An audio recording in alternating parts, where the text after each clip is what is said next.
We are live. Hello and welcome to another benefit of the Doud review. This time with a very special guest. First, joining us as always is co-host Cliff. Cliff, how you doing? Excelente.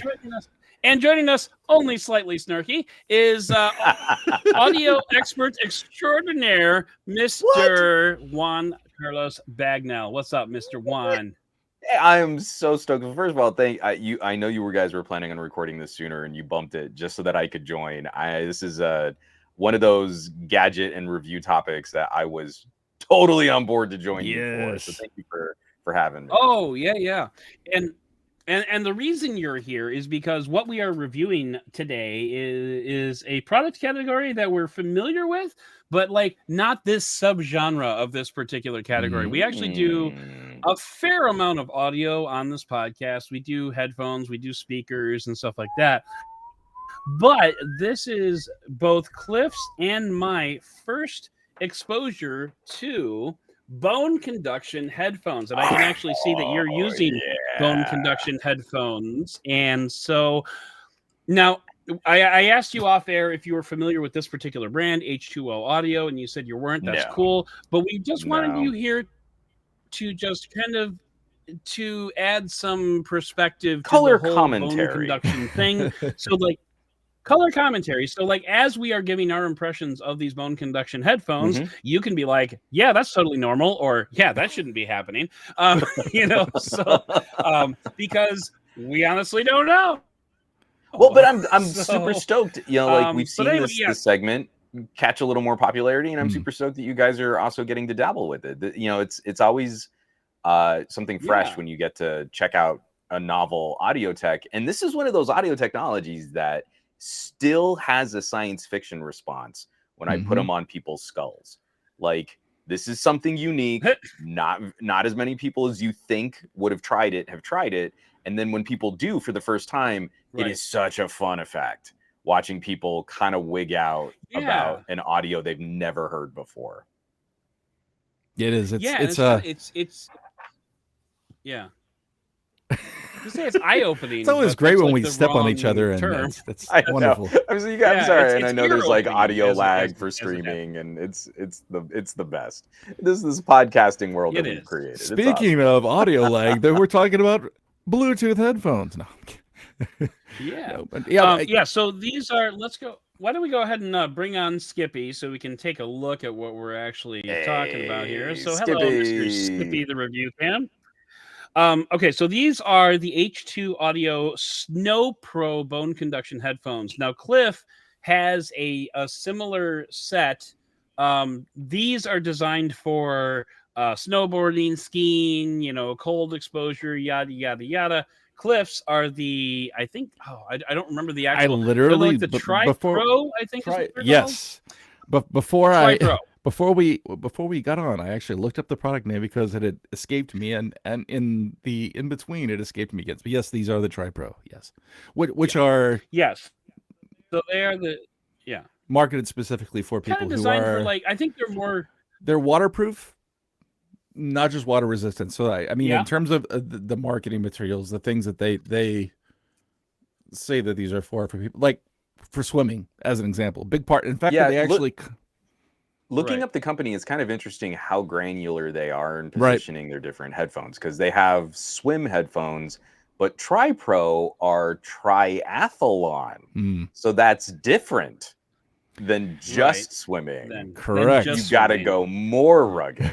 So there you go. You actually have to submit videos of you doing 3 different sports in order to buy it. There's an application process before you can have the Tri-Pro. So I just want to get into kind of like let's just do kind of like a general overview here.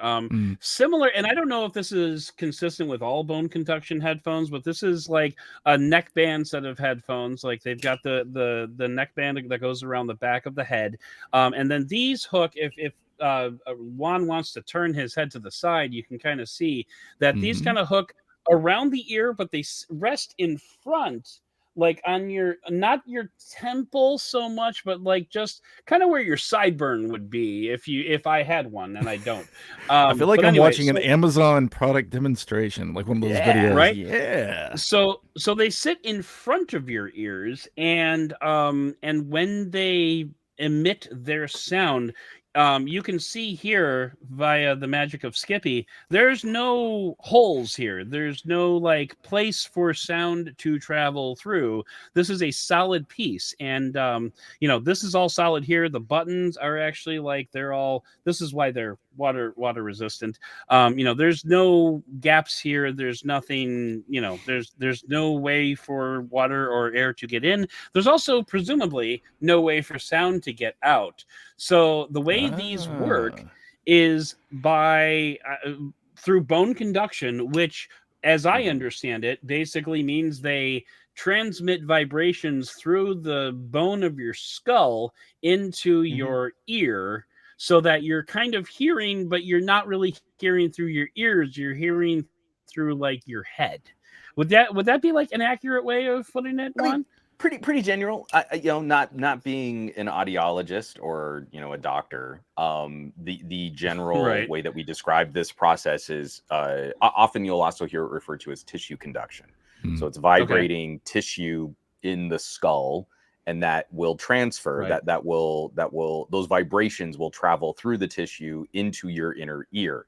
So sound is not being funneled down the ear canal, but it's still interacting with the sensitive bits of your inner ear. So it can help with some hearing prevention or hearing protection issues, but then it can also still damage if you're listening at levels too high. It's just that it's difficult to get vibrations powerful enough to go through your skull to arrive at that too. But it delivers this really novel effect of keeping the ear canal open, but then still transmitting audio information to the inner ear. Yeah, and the one key to that, as you mentioned, is these do not block out other sounds. Like there's no isolation here or anything like that. You can hear everything that's going on around you. I mentioned in the last podcast that we just recorded that these, in addition to the Marshall speaker that we just reviewed, these have gotten me back into listening to music while I work, because I didn't do that for a long time. And so like, as a matter of like testing these out, I started listening to music while I was working again, and it was fun. There's 3 buttons on the side here. This is the power button in the middle, and then this is just volume down and volume up. And then that's really, that really kind of covers the entire control mechanism for what's going on. And I think Cliff's are similar, right? They have that similar control. Honestly, I think there. Outside of the colorway difference, I think if you put these next to each other, the way you interact with them, probably is exactly the same. I mean, they look very similar. And in fact, I think in general, every single pair of bone conduction headphones I've seen that are marketed towards the same, athletics and have a very similar form factor for, that reason, because they're that's one of the, the way I think about bone conduction, like in terms of the way I explain it to people is not, maybe it's just in my own head, but in terms of like a modal, right, is like, do you remember, I can't remember what smartphone it was, but there was a smartphone that, and there have been speakers that also operate in a similar way, where you can use a table to basically become the thing that radiates the sound. It's literally conducting to LG. LG. I think Juan knows exactly what you're talking about. I thought it was an LG, and I knew that Juan would know. I thought it was an LG. Didn't LG actually ship like in a box that like turned into a speaker or something? Yes. Like Well, that, for the reviewers, they did Right, unfortunately, I did not get that reviewer kit. They just sent the phone. I was so upset. I wanted that reviewer kit. But yeah, anyway, that notion is very similar, because like I'm wearing a newer pair of AfterShokz. It's a sort of a competing brand to this company, and an older pair of AfterShokz look exceedingly similar to what H2O Audio is trying to do. I think we've all kind of agreed on a generally accessible build earlier bone conduction headsets were born out of hearing aid technologies. And I think a lot of earlier attempts, before we went pads forward in front of the ears, would often be bone conduction pads kind of go into the back of your ear. I remember those from like the days of flip phones, and when you actually had like Bluetooth. Back when I used to sell pre-smartphone days, when I sold phones, and you just had the Bluetooth phone. But I remember maybe it was Jabra or one of the other J Sounds brands. About right. Jabra Tech is built on a lot of hearing aid technology. Right. Their parent company is very advanced when it comes to like hearing aids. Yeah, absolutely. And that kind of tech. Yeah. So one thing I thought was really interesting about these, and I think that maybe separates them from, if I'm jumping the shark here, forgive me, but I think something that's unique to this brand, or maybe not unique, but something I've not seen before is the fact that they have a little bit of internal memory, and like some Bluetooth headphones, you're able to record. They're basically, you're able to go on the without your connected device by record, and it's kind of interesting the way that they have done this. But essentially, it records a stream of audio onto the internal memory of these. Literally, you just hold a button down, and it records whatever the audio source is from and records it into internal memory. That seems clumsy, because I remember back to like some of the Sony headsets. I had the Meb Keflexky. He's like a marathon runner edition headset, and they had a water. They called it waterproof. We know this is like water resistant, and it's like for shallow swimming, not for like deep diving or anything like that. But it was essentially just an MP3 player, but you would just load music on like an MP3 player. Is there no way to? So it's not even. It's literally what you would do is you would take whatever your digital audio streaming service is, and it could be whatever, and it's recording. As an example, if you have a playlist, you just press play, and it's recording directly to the memory whatever the audio is from your source. I feel like that would be something, you know what's funny? Spotify or an Apple Music would be very concerned about the process of storing audio off of their app. I think this is it's. When I first read is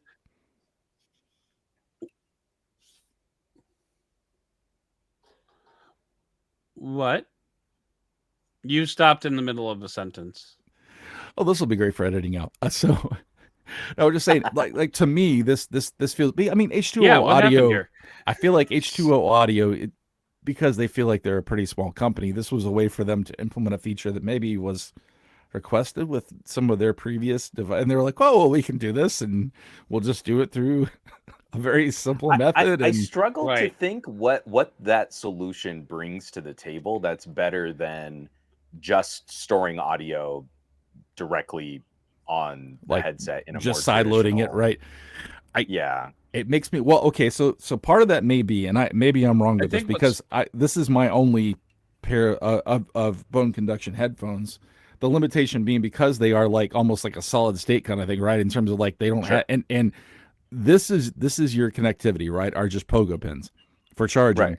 There's like no. I mean, I guess you could do it through Bluetooth, right? And since literally, like if you use their app, it's just updating firmware. That's pretty much all it does. And there's no way to. I'll say I feel that is a solution, but I think we've seen more sophisticated solutions from some competing products. That they're not the only ones doing a underwater capable headset, a waterproof or deeper water resistant headset. And I think some of the other companies that have come up with other ways to waterproof a headset but still add music are probably more familiar with how people would normally use this stuff. It's worth pointing this out. I've got the app loaded here, and it says you can load music by playing it from your iPhone. This is not an iPhone. by the way. But it says you can load music to your H2O device by playing it to your iPhone. Pick your favorite playlist album, start playing, press the load button, and the device will listen and it will load it into memory. What's funny is you have to check. But anyway, but what's funny is when the company reached out to me, they asked, and Cliff is dying again. No, I'm literally laughing at one's because that was my response as well. Okay. Oh, I don't feel we're off the pulse, Cliff. I think we're simpatico there. All right, I'm sorry. Anyway, I'll stop. No, it's like I'm like, no, I can figure it out. And then when I found out actually how to do it, I'm like, oh, that's why. Okay, good to know. Yeah. But yeah, it is a very hacky way to do it. But I want to take a moment because we're almost halfway through this review already, and we haven't actually talked about how these actually sound. And I think that's kind of important for a headphone review. One thing that I have noticed, and I'm sure Juan will probably confirm that this is normal for bone conduction headphones, is that my impression of the music anyway is very mid-range heavy, not a lot of bass, not a lot of high end, but very it seems like there's just not a lot of yeah, exactly. I'm just going to leave it there. Mid-range heavy, not a lot of bass, not a lot of high end. It's just it's okay. So, it's not amazing sound. I think you can tune around on different bone conduction headsets, but you immediately start running into issues like higher frequencies also are really easily absorbed by mass. Right. So I have a big fat head. I am not going to get a lot of the brights in a lot of songs, but the other issue that you run into is low frequency sound has trouble when you don't have enough surface area. So if your drivers aren't expanding to cover a much larger portion of your skull, low frequency sound ultimately just becomes a tactile sensation. It doesn't transfer as acoustic sound to the inner ear. I think the only product I've seen that has done a reasonable job of simulating the feeling of low frequency sound would be something like the low felt basslet, which was a wearable subwoofer, and it was like a full watch size thing.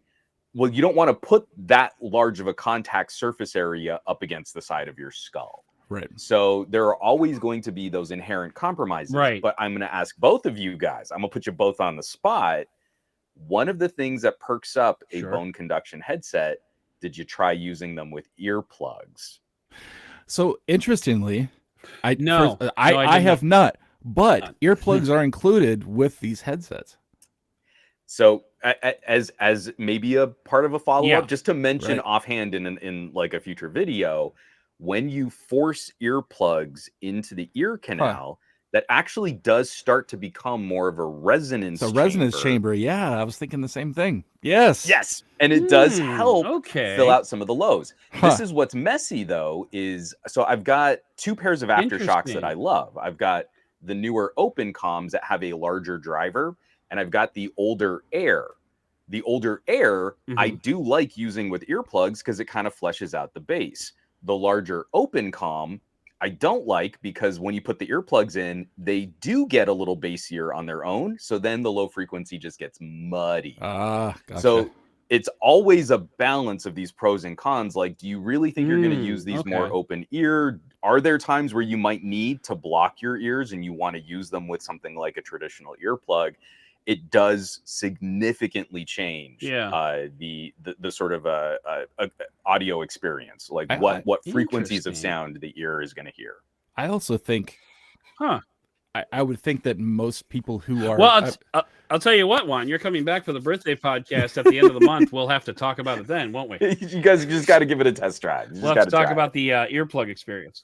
Yeah, I was just going to say, I feel like the target audience for this maybe isn't going for an audiophile experience in the first place. Not that you have to be an audiophile to enjoy high-quality audio, but it's a compromise that even if you don't know what it is going in, maybe it's a compromise worth making because there's no other headphones that can be. I point to bone conduction as one of these perfect examples of right tool for the right job. Right. You do not want to wear these in a busy gym. They're terrible. Like you don't get any isolation. You hear all the gym equipment, everything distracting. You can't hear your audio at all. But you want to go out into nature and have like that floating movie style soundtrack following you while you can still hear everything that's going on around you. These things are brilliant. Right. And so it really is like, what are you trying to accomplish? I think it's much better to have a couple audio solutions. I need nice comfy cans for the airplane. I need open ear for when I want situational awareness, and then a good pair of earbuds that kind of split the difference. I can go pass through mode when I want to hear, but I also have noise cancellation when I want to block stuff out. And if you have like a trio like that, you feel so well prepared for like any situation for anything that life throws at you. You could. I also feel like it's some stellar audio. Grown up Boy Scout, right? I also feel like these are not ideal. Grown up audio Boy Scout. I also feel like these are not ideal for like an office situation because it's similar to like open back over the ear headphones, circumaural or whatever you want to call them. I mean, they're leaky. It depends. It depends on the office, you know, like, because what Adam was saying, like he likes listening to music while he's working now. Like I have an 8-year-old that's running around. I want to hear when she's making noise, but I also want to hear when things get too quiet. Right. And these are great for that. But in a proper work office, I'd maybe want something that could. I guess that's what I meant. Right. The office sounds around me, and you're right. They get leaky because that vibration can't be perfectly contained just in your skull. So if you have a cubicle person sitting next to you, they could maybe hear that you're listening to something. They probably won't hear what you're listening to, but they'll hear that you are listening to something. So again, it really that you can get super specific. Yeah, you really want to pick like, this is what it is that I'm trying to do, and this is where I'm going to listen. And a good pair of bone conduction headphones can work surprisingly well in a variety of situations, but not all. They're not going to play nice in everything that you want to listen for sure. So, I wanted to ask real quick, and actually after I ask this question, I'm going to retire Skippy because honestly, I can only play with these for so long before it like becomes. Look how bendy. So, like, one thing I noticed right out of the box is when you click these together, like, I don't know if you can hear that, but it's like these almost feel like they're like ceramic or something like that. But I get the feeling that that's not the case. I get the feeling that it's just plastic. Well, they're is built that to like attenuate, normal for bone conduction headphones to? Yeah, I mean, I just thought that was just kind of like weird. Like even when they just accidentally. Now I'm gonna have all of us are gonna be clicking our headphones together. Okay, so I would say that is Bliss obviously does it.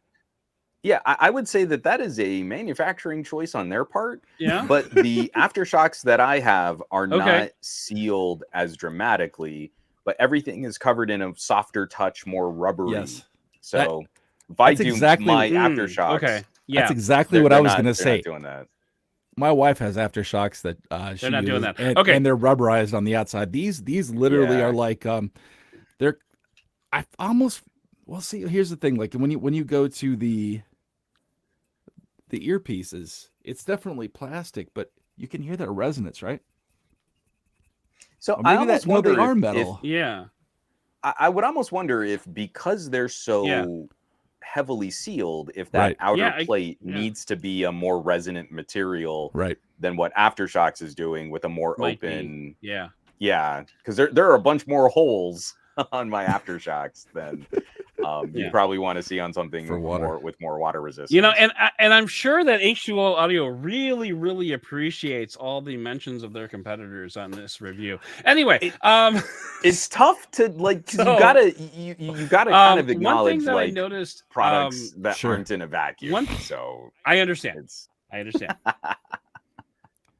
H2O is thrilled. Anyway, so like one thing that I noticed, which I don't know if this is normal for bone conduction headphones, is these things tickle the hell out of my ears. But when I listen to like a podcast, they do not. So like I'm kind of wondering if that's like just a frequency thing, or if that's like, I mean, I don't know how often, Cliff, I don't know if you had a chance to make phone calls with these or not. I was during the time that I was reviewing these, I was on the phone a lot. Thank you, Obama. But healthcare.gov. Anyway, so I was on the phone a lot.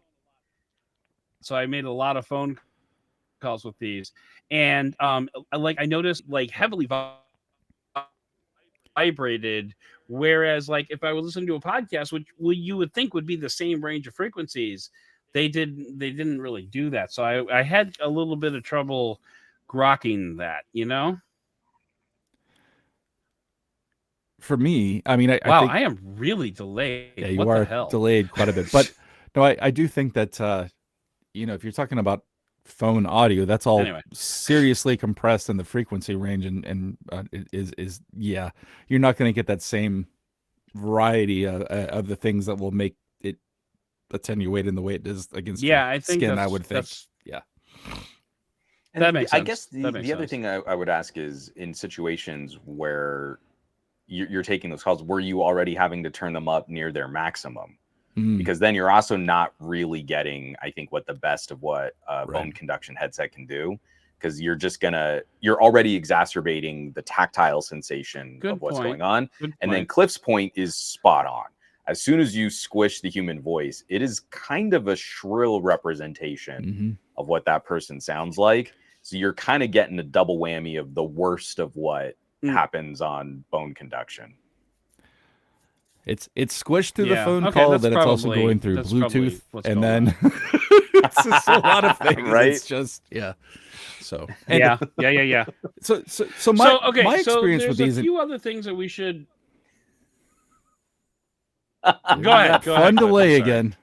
No, I was just going to say that I think first of all, my thought with bone conduction, being that these were my first ones, was that they were just like Juan's point, was that they feel like a very specific tool, and then these are like a subgenre of that because of all the things that they have to do for waterproofing and things like that. So to judge them too harshly on like audio quality and things like that is something I don't want to do too hard. And I'm not saying they sound bad, but I also I've been using Sennheiser Momentum Force for the last like month. Right. So, like, hold on, I've got $1,200 Odyssey earbuds over here. How do they compare? Seems fair. So for the tool and the purposing of them, they're great. And honestly, the thing that I wish that I could do to really like, to use the tool to its full advantage, I wish I had like a gym membership with like a pool to like the, a Y or something, but I don't right now. So I'm just showering with these.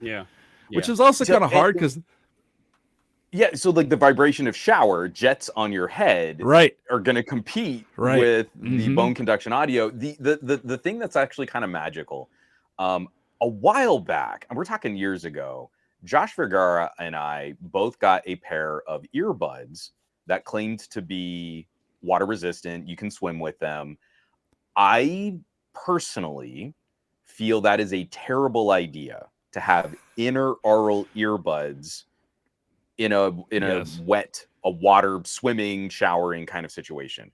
If you get any water lodged in between your ear and the headphone driver, and then you just do something simple like twist the earbud to get it to seat again, you are going to create so much pressure on your ear. Yes. So something like this, like I'm a huge fan of a competitor's brand to H2O Audio, but I feel like the solution that I've been using is a bit broader.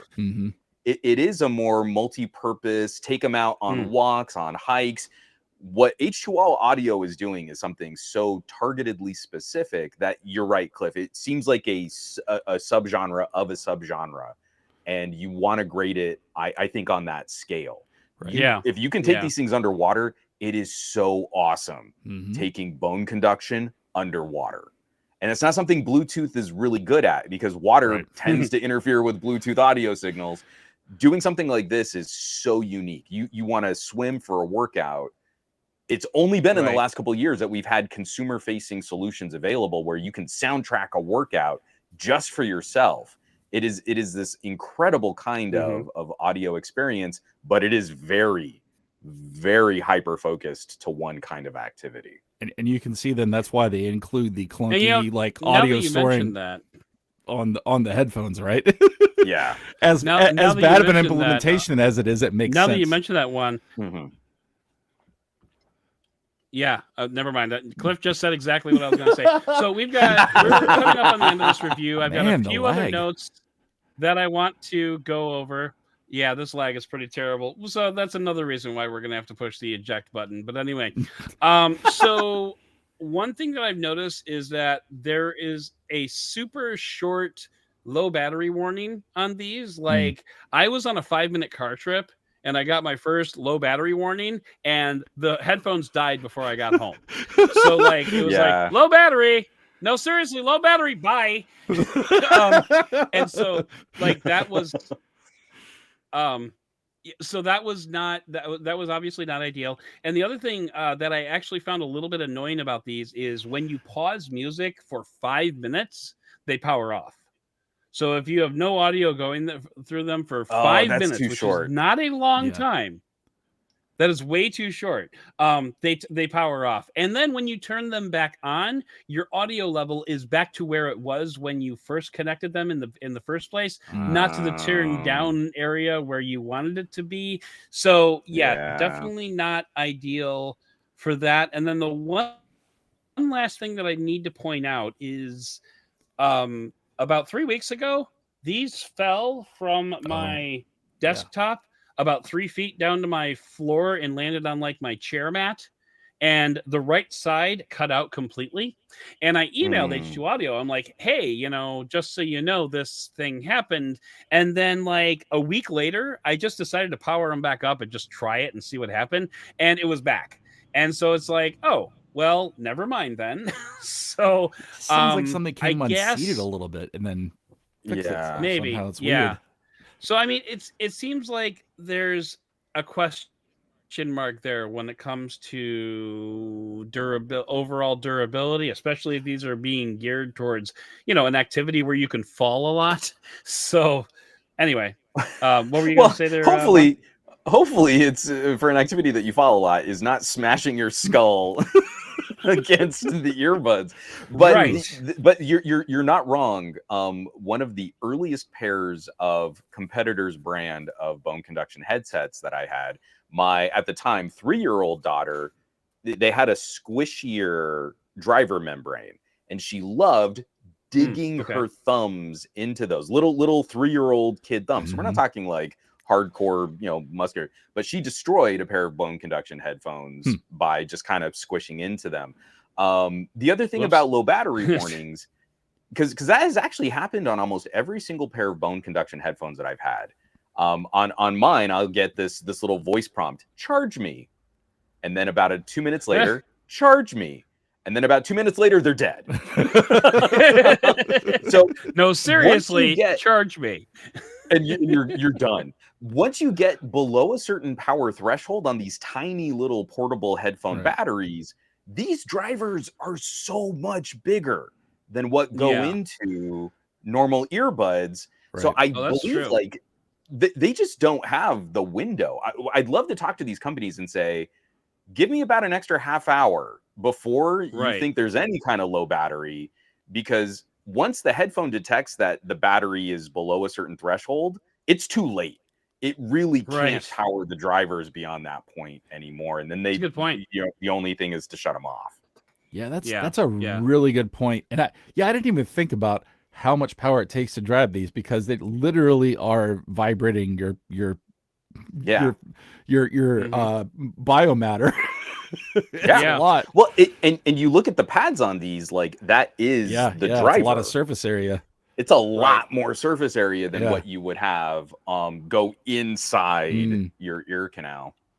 And by the way, speaking of battery life, we should probably say I want to say between 6 and 8 hours, depending on how. That's not bad. I was recommend them. So yeah, very not bad. You can get through a good work day with it. So yeah, I mean, I think H2O Audio advertises 8 hours, so I want to say that's pretty consistent with what they that's good. what they advertise. So overall, these are I want to say these are $129, and I believe Cliff's are $149. Right. I should probably double check that before I I put my they're on sale right now, but I think that is right. Yes. I just yeah. So I know for a fact Cliff's are 149. I'm not sure about mine, but anyway, go ahead, Cliff. Sorry. No, I was just going to say if we're sort of resolving here, I would say I feel like these are a very solid offering from what feels like a very small company that maybe software expertise is not their thing. But the idea of them and like the overall implementation for what they're purpose for, I think they work really well. I feel like the whole like the idea of them trying to offer like a playlist like without phone connectivity thing so that you can just use them by themselves is a neat thing. It's just very clunky in implementation, but I feel like they offer pretty good value. I mean, Aftershocks are around the same price, if not more, depending on which ones you're talking about. So yeah, I want to say the Open Swim is 150. Yeah, so that's their and I just MP3 double checked player. Both mine and Cliff's are $159.99 on the website right now. So that's the ballpark. Yeah, that's a good neighborhood. So all right, cool. I'd say let's go ahead and wrap things up then. Any other final thoughts on bone conduction, or Cliff? Any final thoughts from your headphones in particular? Put you on the spot. I'm glad to have had a chance to try bone conduction headphones, and I think again what Juan was saying about them being a specific tool for a specific niche of and need is exactly what they're for, and within that these operated very well, and I love the ability to, and I would love to be able to take them swimming. I just don't have that option right now. Really cool. It's kind of December. Yeah, maybe I'll do the polar bear plunge with these on. I know it was like 60 degrees here today, guys. We were freezing. It was awful. But for snarky joking aside, it is a type of audio technology that people can understand, but you really have to experience it to appreciate how different it is. And the other thing that I would put out there, you probably know members of your family who have earbuds that don't fit properly. And the only way they can block out sound around them is if they're blasting those earbuds into their ears. Or people who like an open ear experience, and again, they're probably listening at unsafe listening volumes. They're probably doing hearing damage. My wife cannot use off-the-shelf in-ear earbuds, but now she's switched over to bone conduction for all of her workouts outside. This is the safer universal open ear solution. And there are a bunch of brands out there. There are a number of companies that are making really good products. So shop around, find the specific niche that fits your workout style. But I am heavily recommending people at least try a bone conduction headset, because I think it's going to open up some possibilities, pun intended there, that you wouldn't have had if you just kept trying to use more traditional earbuds. Sure. I hadn't even considered the potential savings in terms of your hearing with bone conduction. That's a great point. Thank you, Juan. Yeah, absolutely. I mean, I've been a big advocate for that. Yeah, for sure. And I mean, the same should be mentioned for active noise cancellation and keeping music volumes at an appropriate, or podcast volumes in my case, at an appropriate level, for your hearing, because everything else is blocked out. But these just go about it in a different way, and it's all good for hearing health. So, and that's a positive. So, because hearing aids are expensive. Great. Yes, they are. They really are. They really are. So, Juan, why don't you go ahead and let people know where they can find you on the internets if they want to hear more about, bone conduction headphones or anything else that you talk about? I'm all over the place. If you catch some gadget guy around social media, you'll probably stumble onto stuff that I've worked. For this specific conversation, I did a series in 2020 called 2020 Hearing. And I did a couple of videos just about how your hearing works, about issues with hearing health associated with this. I interviewed an audiologist to really talk about headphone usage. And then I did a couple other follow-up videos talking about different earbud types, and then also different problems, especially women and people with smaller ear canals that they face, that they are not a part of the average that we make earbuds for. And my wife, I think, is a perfect example of that. So if you want to follow this conversation, you can hit my YouTube channel and search for 2020 Hearing, and you'll find a little playlist that you can go through all of those videos. And I think we can manage to slide that playlist into the description below as well. So yeah, but cool. Well, Juan, thank you so much for coming on. This is really actually, I think this added a whole new dimension to the review that Cliff and I just would not have been able to do. So I really appreciate you. I love geeking out on this stuff. So we're just thank like, you for audio nerds. These make strange sounds. What's going on? Yeah, I don't know. Those magnets. How they click? They're clicky. I like these clicky earbuds. That's great. Mine just go thunk thunk. Yeah. Rainbows. How do they work? Maybe someday you'll be cool enough to have clicky headphones. But for now, that is going to do it for this episode of the podcast. Please consider subscribing to this channel if you enjoyed it, and hit that subscribe button so you can be notified of new episodes and reviews as they drop. And I moved my script so it's halfway in between two monitors and I can't see it right now. Also, be sure to like this video because we love that kind of feedback. And if you want some early access, jump onto Patreon, patreon.com/benefit of the Doud. And I believe patreon.com/somegadgetguy, if I'm not mistaken. If you want to follow Juan's awesome. Juan has an awesome Discord community through his Patreon. So you should definitely check that out. Unlike mine, which is anyway, I'd like to thank co-producer Cliff for all of his hard work behind the scenes and for taking a look at and for running that triathlon for us so that we can test out those emails, those headphones properly. But most of all, and as always, I'd like to thank you for watching and for giving us the benefit of the Doud.